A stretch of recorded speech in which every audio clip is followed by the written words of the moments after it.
everyone, I'm Julie. And I'm Genny with a G. We're cousins and best friends. Who live on opposite ends of the country, so we decided to start a podcast. Welcome to Get Funny. I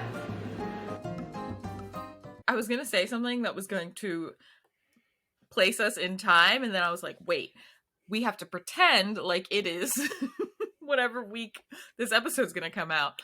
Let's hope nothing big happens in the world, because we're going to be like, oh, what a lovely... Listeners, we're going to let you in on a little secret. We're recording this early because Miss Genny is going to be out of town for a bit. It's me. I'm the problem. It's me. So we had to do a last minute scramble to record, but like the professionals that we are, here we are. Always ready. So and shout out to two new listeners. I met them this past week. Talked about the podcast like it was my job. And they said, subscribe. Woo, woo, woo, woo. Oh, so you don't know if they actually listened? No, I hope not. Okay. Well, okay. I mean, it felt, like when you go on a date, you're like, oh, no, that was a good date. Well, there are people who go on dates. I believe with new people, and you think it went really well. So hopefully they did listen. I hope so. Yesterday, out of nowhere, Richard was like, because we went to like a restaurant that we hadn't been to in a long time, like since pre-COVID, and we did some things that like maybe some people would do on a date. And I think I've said it on the podcast before that like we have a habit of like just doing something stupid and calling it like date day. Like we went to a lunch spot and then we went to Costco, date day, whatever. Date day. And he's like, I appreciate that we call everything a date, but I was just thinking like, if I actually had to plan a date for someone I didn't know very well, like I truly don't know what I would do. And then he was asking me, he was like, okay, if you had to plan a date right now for someone else, like what would you do? And I was like, well, I would probably take him to a ramen place. I don't know. But then he just kept trying to ask me these questions. I was like, Richard, I can't put myself in that mindset because you're assuming that I would be planning a date for anyone in the first place, because let's be real, I will not. And no, I'm sorry. But he was like, what if you're like trying to meet a new person just like as a friend? Like you have to plan something. I was like, yeah, I'll probably just go to Yelp and figure out where the cool kids are going and not do that because I don't want to do that. I just thought it was so weird. He was just like, I don't know how to plan a date. I'm like, well, I don't know what people do on dates, but I think they still go to dinner, right? Drinks. Yeah, I mean, I feel like that's mini the golf easiest kind of date. Some people they like to say they like to go on coffee dates to get to know somebody more, so they're not investing that much. But that's just mainly broke people, and they need to stop. Wow, not broke people. Because saying I don't want to invest much is where I'm just like, well, maybe broke. They mean just invest time. Nah, they talking about dollars because I know this broke ass. So anyways, but yeah, a lot of people like coffee dates because they're kind of easier and you can do them in the day. Some people like to be really fancy and do some kind of like activity together, which I don't know. I don't know if a first date should be a cooking class because that's a lot of pressure. Oh my God, no. You know what I mean? So I think dinner dates are easy. They're fun. I mean, you get to try a new place you don't know about. Well, I feel like I'm not in the situation, but I feel like a coffee or drinks is a good first date. Because what are drinks besides the coffee of the night, right? Especially if you get this nice little thing I got in Mexico. Can't remember it right now. But it was like a coffee liqueur. Oh my God, it was so good. Well, you could have non-coffee based drinks. My point is that coffee and drinks both, you can stay as long, like if it's going great, you could be like, let's get another drink. Or after the coffee, let's go walk around the park or whatever. But a dinner is a set, like, especially if you're at a restaurant.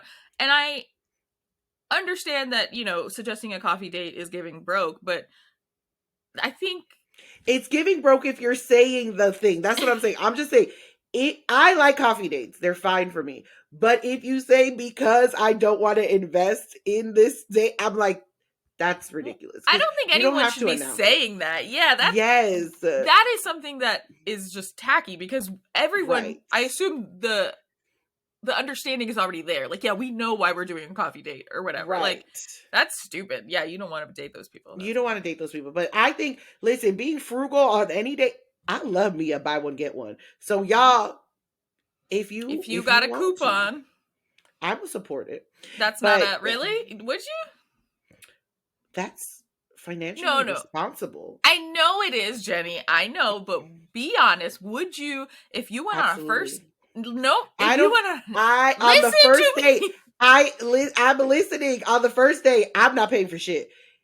If he has a buy one get one coupon, good for you. Good for you. I support it. I don't believe you. I don't believe you. I think, okay, what if he, when you were planning the date, or when he was planning the date, what if he said, hey, let's go to such and such restaurant because I have a coupon? You wouldn't like I would feel some type of way. See? I would be like, it better be a good one. Like, if it can't be Chili's, but if it is Maggiano's, now all of a sudden she's too fancy for Chili's. Yes, for a buy one get one. If it's Maggiano's, I can understand. If it's Fogo de Chao, yeah, buy one get one. I actually currently have a $15 coupon for Fogo de Chao that I intend to use. So I get it. Wow, sorry, gentlemen. Don't Jenny's saying things, but you could listen between the lines. She's not trying to go on a discount budget date. I am not trying to pay for the dinner, but I will respect any way that you pay for that dinner. I'm here for it. Okay.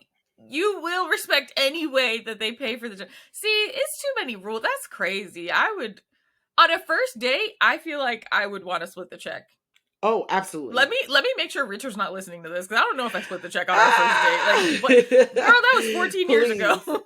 Richard, bring the receipts, because I don't assume it to be true. I think the first date should be who asks. That's also been my thing. But so what you're saying is you don't ask people out. I would never ask. No. What? Jenny. I'm not going to pay for a date. I'm not paying for the first date. Hold on a second. I will probably pay for date number 7. That's a nice date. Bitch, date number you're going to be 7. married by then. My God. Okay, first of all, people get relax after. Oh my God. No. Oh my God. Yeah. Haven't you seen the Netflix original series Love is Blind? They get married after a month. I cannot. So wait. You mean to tell me that, because you're saying if I ask, the person who asks has to pay or should pay, right? But then you're also saying I don't ask and I will never ask. Are you saying that those two things are related? Do you not ask people out because you don't want to pay, or do you not ask people out because of like your gender role bullshit? Yeah, I think it's the gender role bullshit. Yeah, that's still. Yeah, I just want to tell you, it's still bullshit because you have to put yourself out there, Jenny. I didn't know this. I thought you were asking people out. I think we said this last week. People in relationship don't give people relationship advice. Do not. Not listening. Literally, it's been 14 years since you went on your first date with Richard. No, nothing. 14 years? That's a whole 7th grader. That is a whole, some people's whole education time. That's a long time. Yeah. How do you 14? Calculate math? Oh yeah, what year is it? 2023? Our anniversary is in 5 days. What do you guys the anniversary of our first date. Wait, are you gonna plan the date? Maybe that's why he was asking, so that he can plan the date. No, the way we plan things these days, whenever we have like something to celebrate, we're like, oh, it's an anniversary. Do we want to spend money or not? Like, because what are we gonna do? Just like give each other gifts back and forth? Like, the gifts we give each other are usually for the house anyway, or like when you have two people with disposable incomes and no children, we just buy whatever we want anyway. So like an anniversary gift, like, okay. It's actually true. I mean, people should just buy what they want anyway. But like, I think that was also people should just, hey, everyone's struggling with inflation and the price of eggs. Just buy what you want anyway. Just buy what you want, or just get it. Like, stupid. I don't know. Just have money, Jenny says. Or no, what I'm saying is complain. Why don't you have money? Well, that is a good question, but Jenny, usually you can't just ask people why they don't have money. you can ask people whatever you want. It's up to them to answer it. No, apparently I can't ask you why you don't ask people out on dates. You can certainly ask. What I'm saying is don't give advice. That's what I said. You can ask me whatever you want. Doesn't mean I have to answer.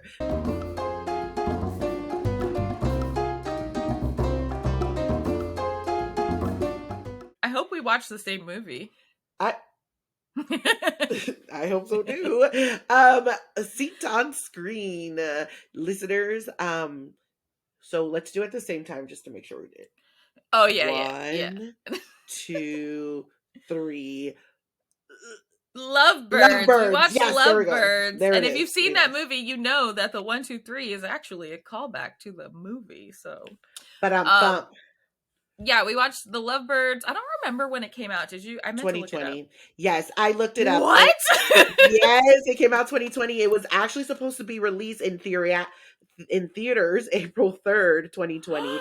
But because of the panoramic, they had to sell the rights to Netflix, and it was released in 2020. Yep. Wow. And No it was wonder. one of the first ones. Because I remembered watching it, and I rewatched it this morning.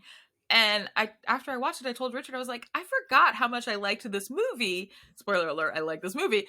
And he was like, yeah, I remember we really liked it, like when we watched it, but I don't remember why we never really talked about it again. It's because our brains were in extreme duress at that time. Absolutely. Wow. That was the year that we 2020. watched Contagion for our anniversary. Our anniversary is Oh April 6th, by the way. my And so God. neither one of us had ever seen Contagion. And so April 6th, 2020, we watched Contagion. Oh boy. The thing that that movie got wrong was that people would kill each other to get the vaccine. And Oh yeah, no. anyway, so we watched The Lovebirds. Came out at a weird time. It's with the beautiful, gorgeous Issa Rae and she's charming, so beautiful, Kumail Nanjiani. She plays Leilani, and he plays Jabran. And so funny. It's so cute, and I love a short movie. Yes, it is a very short movie. These are literally the things you said in 2020. It's so funny. How do you wait? Did I talk to you about this movie? Yes. What? First of all, we talk all the time. Secondly, yes, we talked about it. This was before we started actually recording a podcast. Did you watch it back then? I sure did. Sure did. I enjoyed it. I thought it was really funny.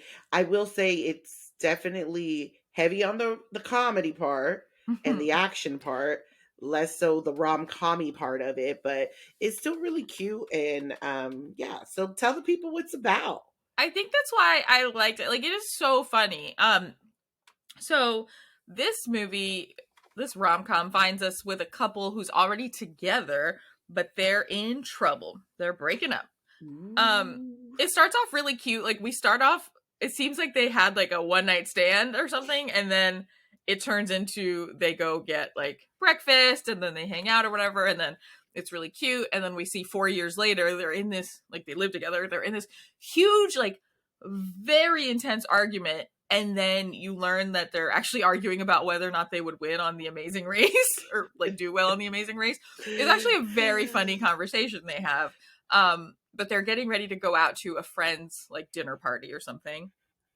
And we get like the usual like couple sort of like inside things. Like, he thinks that she's always on her phone and she's upset because like he's always working on his documentary but never shows her. Whatever, it's a whole thing. Wait, what did he call it? A movie reality? Oh, because she's like, wait, have you even ever watched The Amazing Race? And he was like, I don't watch reality TV. And she's like, well, you are a documentary filmmaker. Documentaries are just reality TV shows that no one watches. Which I thought was pretty funny. But I thought at that point, like, it's setting them up as just like kind of a funny couple, but pretty quickly when they're like in the car on the way to the dinner party, their fight actually turns real, and they kind of come to the conclusion that they're not working and they're not gonna, like, they're breaking up. So they're literally gonna go to this dinner party, but they've broken up. But their plans get thwarted because hopefully, what's his face? Jabran accidentally hits someone who's on a bicycle with his car. And they get out of the car and they're like, oh my God, are you okay? And the guy from the bicycle, they call him Bicycle, really. That's literally what they call him. He's like kind of bleeding, but he's like, no, I'm okay. And he runs off. But not before she has his phone. Like, she takes his phone, right? No, it's He found. drops So his phone. Right. she goes, you dropped your phone. And he Yes. just kept going. So they keep the phone. Yes. And then, so they are like, oh, that's weird. But they get back in their car because he's off. And then immediately someone taps on the windshield or whatever. And he's like, I'm a cop. I need your car. And so he like pushes Gibran to the back and Leilani's in the passenger seat. And this is Mustache. They call him Mustache. He has a mustache. And he's like chasing Bicycle through the city. They're in New Orleans. And Gibran and Leilani are like, oh, this is a cop. We're helping him. Like, we're taking down the bad guy. And it's like really funny. They're like, okay, go down this street. You can intersect him here, whatever. And then finally they catch up to Bicycle, and Mustache hits him with Gibran's car. Or Leilani Gibran. And then he reverses, goes over him again, and then he goes back. And basically he kills this man.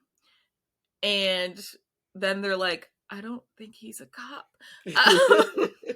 And then he's about to, like, he's looking for something on Bicycle, and he can't see it, but then he sees Gibran and Leilani, like, watching him from the car, and he's about to, like, kill them because they're witnesses, but the cops come, so he runs off, and then basically Gibran and Leilani, like, this couple come down the alley and they're like, you killed this man, like, whatever, we're gonna call the cops, whatever, which was a funny bit. So they're like, this doesn't look good for us, like, we can't be here, the cops are not gonna believe us. So they run away, and that begins this adventurous night of trying to not get caught by the police, because they assume the police are going to think that they murdered this guy, and simultaneously they have to hide from Mustache and the people who Mustache works for, who are trying, like, they think that they know more than they do, basically. It's like a kind of like a caper of sorts, and they, you know, It's it feels like a shotgun wedding situation. Like, it's like a disaster rom-com. Right. Very, very calling to date night. Mm-hmm. And also Queen and Slim, which is not a comedy, but you know, this is the happily ever after version of Queen and Slim, which was so depressing and upsetting. Yes. And so this movie, it really does a lot of these call outs of, like, if you saw Date Night with Tina Fey and Steve Carell, yeah, it's really funny too, where just like they see these things, they're like, whoa, wait, don't do it like that, but then they're trying to act like the bad guys to get information, like when they're at the frat house, they're like, you can tell us what you know. Don't piss on my back and tell me it's raining, because we're gonna be upset, and then our backs are gonna be covered with piss. And then Leilani and Gibran, they end up going to meet, before they get to the frat house, they meet up with this lady, and they're like, oh, she's gonna give us the information, but then she just ends up kicking them with a horse, and that part I think deserves more opportunity on screen. It was just so funny how he gets kicked, and then later he's like, I got kicked by a horse for you. Like, yeah, don't you know how much I love you?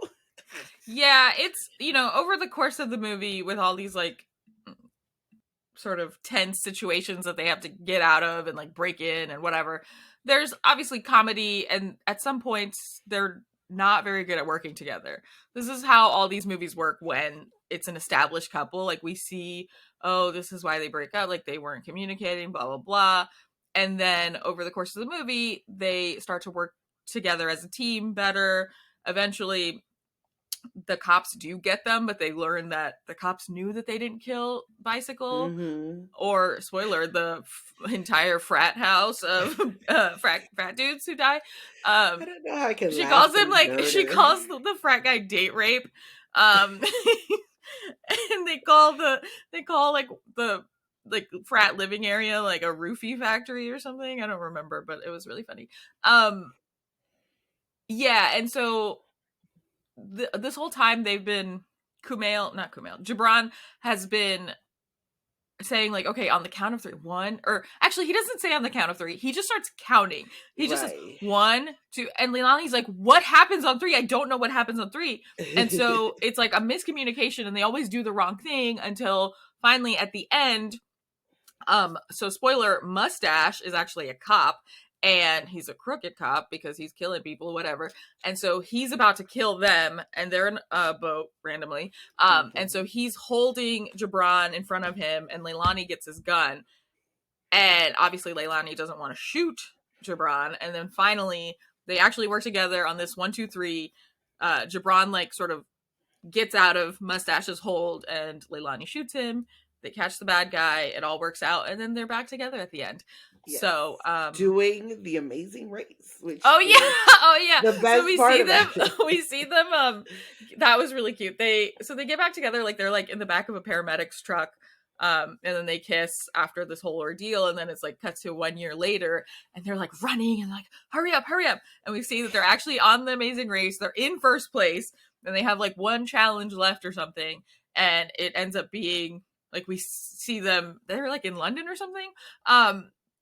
And it's like the Queen's Guard or something, and they look up and it's a bunch of horses, and Gibran's like, oh fuck, and then it cuts there. So yeah. They also you also didn't mention the random cult secret society thing. Oh yeah, I thought that was too much. And there was like an orgy, which was also a callback to the beginning of the film, where they were like, you can't schedule sex. It's like, well, the whole thing was so random, but it wasn't. Yeah, there. That was my favorite. Not my favorite. That was a great joke. Like they're like planning their day, and Gibran's like, well, I thought we were gonna have sex, and Leilani's like, well, that's not spontaneous when you have to schedule sex. And he's like, spontaneous and like she wants freaky sex, and he's like, scheduled and freaky are not exclusive, like they can be both. He's like, how do you think orgies happen? It's not just like a bunch of people show up, like they have to coordinate that, it's on their Google Calendar. And she was like, no, that's not how they happen. It's just one guy shows up, and then another guy shows up, and then you have to fuck him. And he's like, you're thinking of a gangbang, not an orgy. And then there's a real orgy happening. And then there's a real orgy. And then at the like weird sex club cult with all the powerful members who are all wearing masks. And then in the middle of this, when they're watching it, he turns to her. He's like, see, I bet there's definitely a Google Calendar for this. Like, there had to have been. And then they get played because they say there's a stranger among us. You have to take your mask off. And they're the only ones who took it off because sanctimonious. I don't know what random word they use for whatever this, Illuminati they were like, you never take off your mask. Well, very confusing instructions because people were taking off their mask. But either way, funny movie. I would say, we always make sure that we give our opinions about rom-com or not. Definitely there, but not fully a rom-com in my sense. Definitely better than Squared Love. That's all we can say. Whoa. I'm like, wow. Okay. I actually really love this rom-com, and I say it's a great movie. No, well, I wouldn't even put it on. Like, Squared Love is what we use for movies that are bad. Like, well, at least it was better than Squared Love. That's not. I wouldn't even put this. I would put this as like a recent classic. Almost not okay. Classic is a little. Classic is much. I love this movie. I think it's great. It doesn't seem like it. I love it. I loved it when it first came out. I loved it too. Did you love it more? I just feel like people should watch this movie because apparently it got buried in the COVID of it all, probably. It did. People should definitely watch this movie. COVID really messed it up. And I remember, I actually do remember COVID. When they were advertising it. Oh. as I like a do. theatrical release. Yeah. Yeah, I remember. And then it was like, man, what's gonna happen? And because I feel like, I used to go to the movies all the time. Yeah, remember Movie Pass? Movie Pass played me so much, y'all. But yeah, so I used to go all the time, and then bada bing, bada boom. Yeah. Lovebirds. It was supposed to come out April 3rd. Ain't that about a bitch? Well, y'all, it's on Netflix still. Please check it out because it is fun. And like I said, it is short. And those are my Apparently, criteria for movies. it ended up being digitally released on May 22nd, 2020. Okay, okay. So right Yeah, before the Memorial holiday. it is it's a fun movie. I think the script is like the thing about a lot of rom-coms for me where they fail is at least a lot of the ones we watch is the comedy. Like I'm like this isn't Yeah. funny, and I think it's because the scripts end up being so bland. And the thing about comedy, that at least the kind of comedy that I enjoy, is a like really specific like actually feels like a real person with very specific and weird observations. Like that's funny. Like these people in this world together are funny.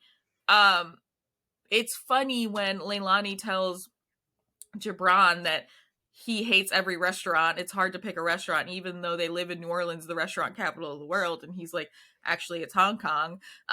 He's like, I just didn't want you to feel dumb if you were talking to your friends about it. And she was like, last time I went to a restaurant, you spent hours writing a Yelp review with your little white woman fingers. And I just thought that was a really funny joke. I mean, but they are funny people. Like, well, yeah, but they they are didn't write the amazing. script. It's a script. They're still going on. Sure, but I think they do write some of the words too.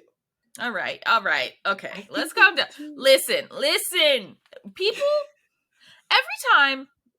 Okay, none of us were there in the filming of this, and You're right. there is a script, you guys. This isn't just a you thing. This is anytime there's like a movie or a TV scene that's like really funny, everyone wants to be like, oh well, the actors improvised that. I want to tell you that no, they fucking didn't. Okay. Is it true that sometimes actors come up with lines on the spot and they change things and they work with the director and they, sure, of course it is, especially some actors who are improvisers, like, or writers themselves, of course. But most of the time, the funny thing was in the script already. The delivery, the way they performed it, of course, they are capable actors and very comedic actors. They did a great job. If they were not as good of actors or not as funny, the jokes wouldn't have landed as well. But this is just my impassioned defense of writers, guys. The jokes are in the script. Thank you. Thank you for coming to my TED Talk.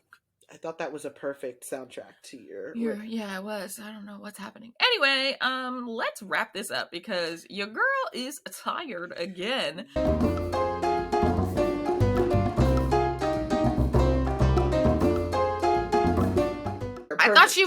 I thought hydrate. I was the one who was tired, but apparently this one is still asleep. Or she's on her phone. I don't know. First of all, I stay woke. So I just want you to know up. I'm Republican's biggest nightmare. Oh my God. All right, let's go. What did you find out how course? What flavor of Am I the Asshole do you want? Oh, my favorite are always trash men doing trash shit in relationships. I didn't think that was true, but okay, fine. I'll read this. They're always the asshole. They're always asshole. Okay, all right. Hold on now. Trash men doing things in a relationship. Okay. Am I the asshole for embarrassing my husband in front of his friends? I, 26 female, am married to K, 25 male. I met him a few years back when my best friend and his best friend started dating. After that, our friend groups kind of joined together. So all of my husband's friends are also my friends, and all of my friends are his friends. Okay. I've known my best friend, A, for 15 years. We've always been extremely close and lived together at one point. She's literally part of my family. She comes to all of my family events. My siblings refer to her as their sister, and she's been extremely involved in my life for years. Now, me and my husband have a 6-month-old daughter. My dad is extremely wealthy, so he helps us out financially until my daughter is old enough to go to school. Then I will take a job at his company that pays well. My husband has a Ooh. job that he works from 7 a.m. to 4 p.m., and then afterwards, he and his friends often hang out at my house or one of their houses. Here's the problem: my husband's best friend cheated on my best friend a few weeks ago. No. She's completely heartbroken, and since they live together, my husband and I agreed that it's okay that she stays with us until they work things out. She's Uh-oh. not really up to seeing him just yet. A is a huge help with the baby. She's so good with her, and the baby loves her. When my husband and his friends get home, they normally talk until 8 p.m. ish, so he doesn't help with the baby too much when he gets home, which I don't Weird. mind. It's just nice to have a little help. Yesterday night, Okay. my husband opened the front door, peeked his head in, looked right at me and A, rolled his eyes, and walked out. He and his friends came in a few moments later and were all being cold and rude to A all evening. After an hour or two, my husband walks right up to me and A and says, "Does she always have to be here? I want to bring Whoa. friend's name here tonight." And rolled his eyes. I responded, "If I want to bring my best friend into the house my dad paid for, I can. And if I choose to have someone help me with the baby that you're not looking after, it's going to be her." His friends just sat Damn. there and he just walked away and sat back down. He's giving me the silent treatment, and A left and is staying with her mom as she feels uncomfortable being in the house now. So, am I the asshole? Damn. I was not expecting that. No, Mm-mm-mm-mm. not the asshole. Not the asshole, because Not the it asshole.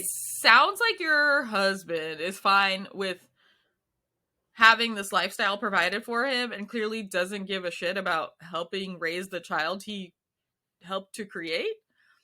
He just wants to hang out with his friends. See, these I people just are feel very weird young too. also.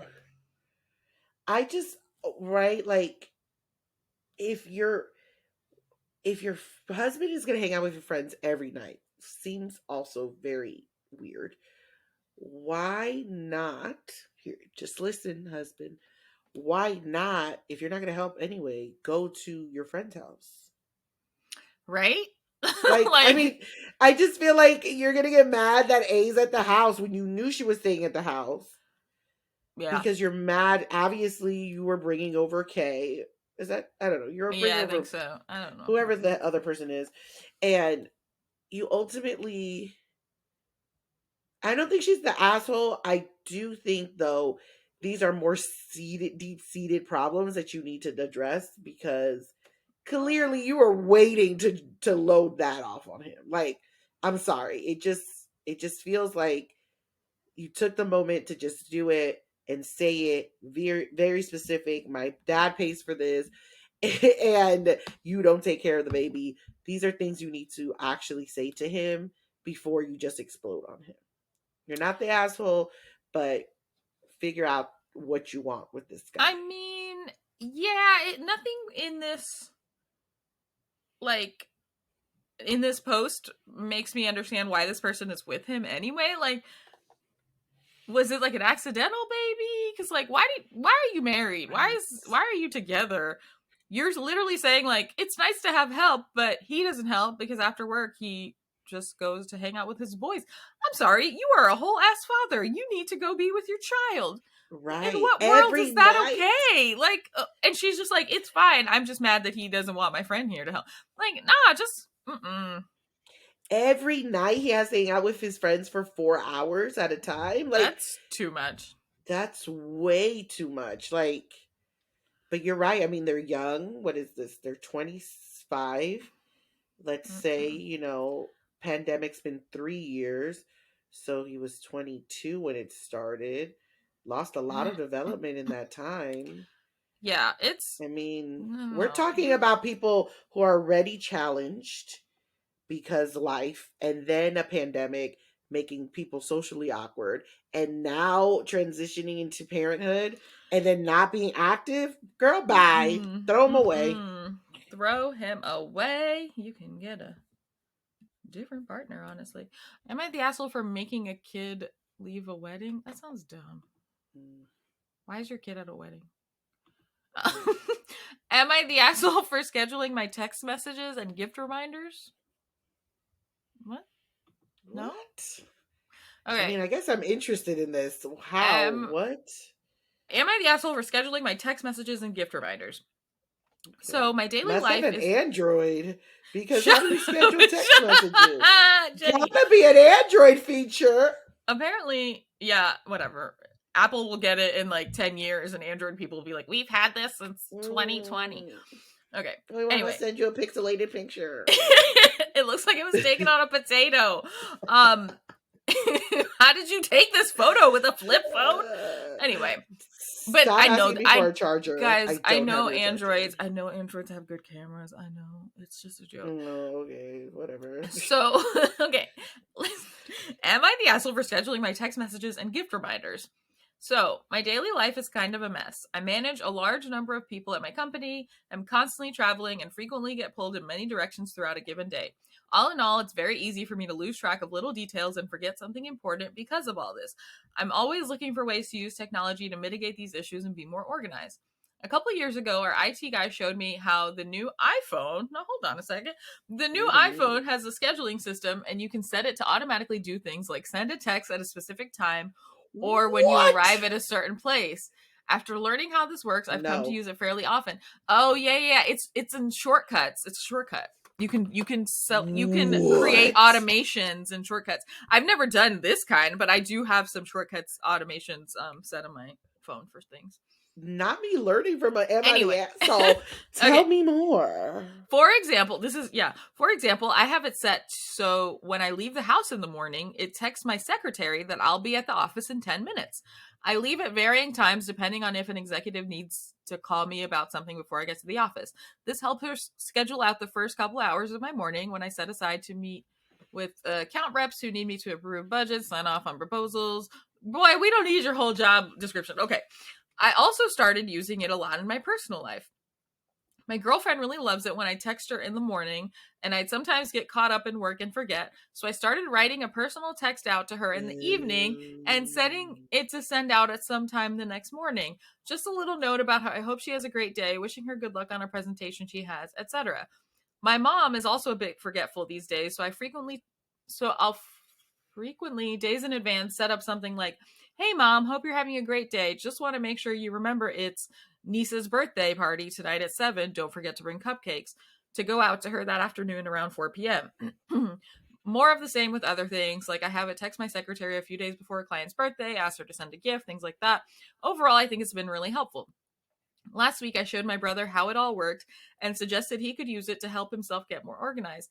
He told my mom and girlfriend about how I use my phone to automate when I text them or send gifts, and now they're both really pissed at me. They both say they felt like I had been putting in so much effort to be thoughtful and caring, despite how busy I am, but it's all been a facade, and I'm just using my phone to automate it all. I honestly don't think that's fair. Every message I sent them is something I wrote myself. Every reminder is there because I said it myself. I'm doing this because I felt bad that I had in the past missed these details. I feel like I'm just using the phone to help me be more organized and thoughtful, but they clearly don't see it that way and are acting like I betrayed them or something. Am I the asshole? Gasp! Damn. First of all, shocked it's an iPhone. So thank you for that. Secondly, I can see why they're upset, because it does feel like it's like, because there was another one like this similar where the guy texted every morning at 7 or 8, I love you. And then one day he was asleep when it was set. So the girlfriend saw it.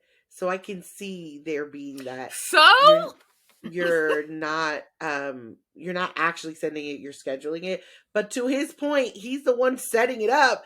I can completely forget everything that I say that I'm going to do. So I don't think he's an asshole.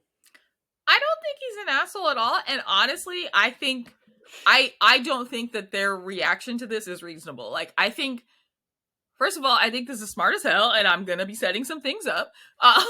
Because I have to send myself, like, I'm a person who, as I get older and my brain just stops working as well. I have to remind myself everything. And like I make so many reminders in my phone. Literally, like if I think of something I need to text someone, but I can't schedule it, I'll write myself a reminder saying, text Jenny about this tomorrow, whatever. And sometimes it's literally just a fucking TikTok I saw that I wanted to show you. But whatever. I love a scheduled TikTok. But like, you know, you don't want to send it because I know your phone wakes you up sometimes. I try not to do that. But anyway, I think that this is smart, and I think it's really sweet that you know your girlfriend likes you to text her every morning, and so the night before it's like setting your clothes out the night before work. Like you're just trying to be organized and or like packing your fucking lunch. Like you're just prepping it when you have the time. The feeling is still there. It doesn't make your lunch taste worse because you didn't do it the day of. Like whatever. That's a stupid analogy, but you know what I mean? I just feel like this is Yeah. smart, and why are they so upset about it? And why is your brother such a hater? Yeah, the brother is where I'm like, whoa, why would you reveal that? Secondly, it doesn't stop him from doing it. I mean, he still has to organize his life and it still works out. Like, they need to get over it. That's not fair. Also, I think it's really sweet, especially with the mom, where you're like, you know, your mom's forgetful, so your text her like, "Hey, it's so and so birthday party. Remember to bring blah blah blah," or like, "Hey, I just this person sounds like a very thoughtful like son, partner, and boss because he's texting his secretary things and like reminding her of stuff and not just like being like, "Hey, I told you this once. You should have remembered it." Like, oh, the the first comment And says, you should set your iPhone to automatically text your brother several times throughout the day, reminding him to go fuck himself. right. I cannot believe the brother would do that. Ugh, Like, so and this is the wacky. thing. Yeah, it's not like he said, it would be one thing if he created this shortcut that literally every day texted his girlfriend, "Hey, beautiful, hope you have a great day, love you." Same thing every fucking day. And he just had that set indefinitely. That takes less effort than literally personalizing a message every night and just scheduling it. Why is that not clear? Like, it's not like he Yeah. has a robot doing it. Like, he's But doing the message. but now I want to know, how do you do that? I'll send out, girl, it's an automation. I'll send it to you. I want to know. I mean, not that I Um, have any that I'm scheduling. I just want to know. Like, it would be nice to get my own message. Hey, girl. hey girl. I'll schedule one to send you. Um, I might just automate it. Just be like, "You doing great, girl." But that Oh, would be that'd be fun. Like that great. would be That would be great, right? so fun. But I'll do it Yes. sporadically so you won't know when to expect it. Right. Or something like, like custard kind of thing. Like, let's Yes. go. It's so cute. It's a cute idea. It's a Sorry, cute idea. guy or person. Sorry that your I brother's a know, you're so this is loser. so thoughtful and It's so whatever. thoughtful. Anyway, well, that's the internet. He's not a loser, but his people around him are losers. Yeah. His brother More losers on sucks. the internet. More losers. Ugh. Anyways, speaking of opposite of losers, what are you looking forward to, or what brought you joy? What brought me joy is so this weekend, Richard and I had planned on like we were thinking about taking a trip. But unfortunately, California is cold right now. And all I've of the places heard. that we were gonna go to, like we were like, oh, we could go to San Diego or something or whatever. Every place is cold. So it's like the whole point of this is to like get out, get some warmth or whatever. Like this isn't fun. So instead we decided to do like a little staycation, which really just means we're Oh. doing some touristy stuff and like we went to the California Science Center yesterday and that was fun. We went and had dinner with a friend and then went to this bar we hadn't been to. Things we haven't done since pre-COVID. Like we out here. Hopefully that doesn't come back to bite us in the butt.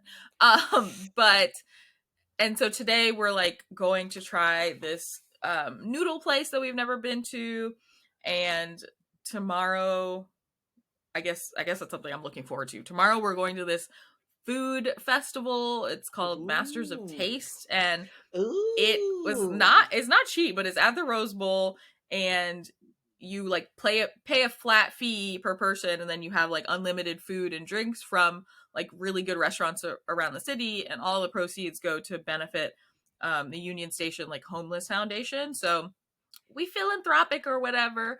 But it'll just be Yes. fun, and it'll It's be a new giving thing that we haven't back. done. It's what? Oh. It's giving back. Nice. Well, no, that's really nice. Good. I'm Yeah. glad you all are So experiencing the world again. There's so much out there. we are, and yeah. So that's been fun, and also what brought me joy was we just wrapped up our rewatch of New Girl, and that show was just so fucking funny. Like I can't believe it's going it's somewhere. so yeah, I did learn because we were trying to convince my friend Josh to watch it because he's never seen it, but He would he's a love fan it. of happy endings, and so I'm like, I think you would like it. And he's like, but I don't like Zoe Deschanel. I'm like, it's okay. Ooh, yeah. It's okay. I think a lot of She people doesn't had make the show, yeah. they were little, but on this rewatch, I find her funnier than I did on the first watch. And while I still think it's the ensemble that makes the show, I think she's necessary because when she's gone, it's weird. But whatever.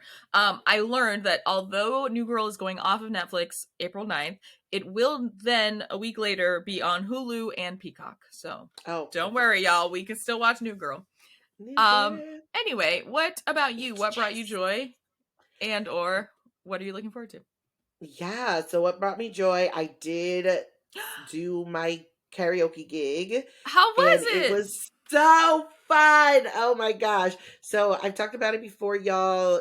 It's called Karaoke Gigante, which is a play on Sábado Gigante, a variety show we used to watch on Telemundo, on Univision. Univision, yeah, growing up. And it's, really just an opportunity for Latinx, Latino, Latine, Latina voices to just sing at their merriment, whether it's in Spanish or not.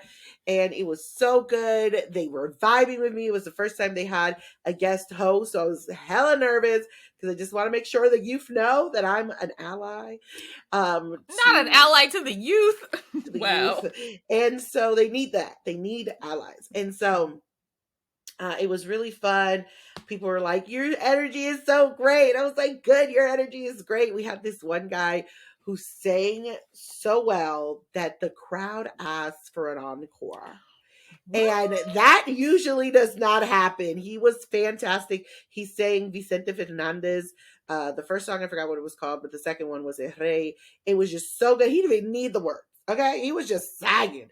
And then my friends came out to support. Some of them don't even speak Spanish, let alone sing it. So they were just happy to be there. So it was a vibe. And yeah, it was great. Brought me so much joy. Totally can't wait to do it again. They said that they'll let me know about other opportunities, so it's great. And so shout out to Oye Fest. If you're in Atlanta, they're actually going to do Oye Festival September 2nd, 2023, and it's a festival dedicated to Latinx artists and vendors, business owners. So come out. It's going to be fun. I'll be there for sure. And yeah, it was just great. It was awesome. And what am I looking forward to? Really just anything that comes my way. Great. That's a good way to look at it. I love that. I love that energy. And I love that your friends who don't speak Spanish came, because if you remember, one Selena also didn't sing in Spanish and had to learn it for some songs. And we loved her. And speaking of her, we went to a bar yesterday. It was a mezcal bar, which I love. Mm-hmm. It's called Mezcalero. And they had a drink on the menu called the Bidi Bidi Bom Bom. And I obviously ordered it. And it was amazing. Obviously. And then my second drink there was called the Ay Papi Chulo. And what was the second one called? Ay Papi Chulo. Ay Papi Chulo. So this was, we went to dinner. And then after dinner, there's a bar across the street that we always would go to after having dinner at this one place. And so we walked in and it was big club vibes. It was like dancing crowd. We were like, oh no. And so we literally walked in, did like a loop, and then walked immediately out. We're like, yeah, this isn't going to work. And then thankfully we walked a few blocks to this mezcal bar that we had tried a few years ago. And we were like, okay, we do know that the vibe may be the same. Like, this may just be what the vibe is downtown on a Friday night. That's okay. And so we were prepared for that, but thankfully we got there and it was the perfect vibe. It was low key. There was just like people chilling. It was not super crowded. There were seats available at the bar for us and it was incredible. And as a bonus, they played Bad Bunny basically the whole night. Love to see it, even though I'm mad at him. But yeah, shout out to the memory of Selena. 28 years ago, she left us, and honestly, it's kind of wild to believe that she's left, but also the impact she's had since she's been gone. So, 28 years. Whew. Well, Selena is everything. I helped sing on one of the Selenas. So I did a Como la Flor because, you know, as host, I thought my privilege would be that I can sing at any point that I wanted to. Turns out there's a list. So wow.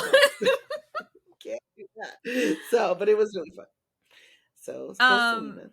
Yeah, I truly didn't realize that it was the date. Like now I wonder if they don't always have a Beady Beady Bom Bom on their menu. And they only did it for yesterday because yesterday was the anniversary. I didn't even oh god, I just dated us. Now you know when we're recording this. April 1st, y'all. I'ma cut this and then no one will know. Oh god. Just kidding. That'll show him. That'll show him. Anyway, show him. Well, I am gonna go and probably get ready to go have some delicious noodles. Have fun with your noodles. Bye. Thanks. Bye. Thanks for listening to Get Funny. We hope you laughed. But if you didn't, we did. We'll see you next time. Bye. Bye. We killed it. Crushed it.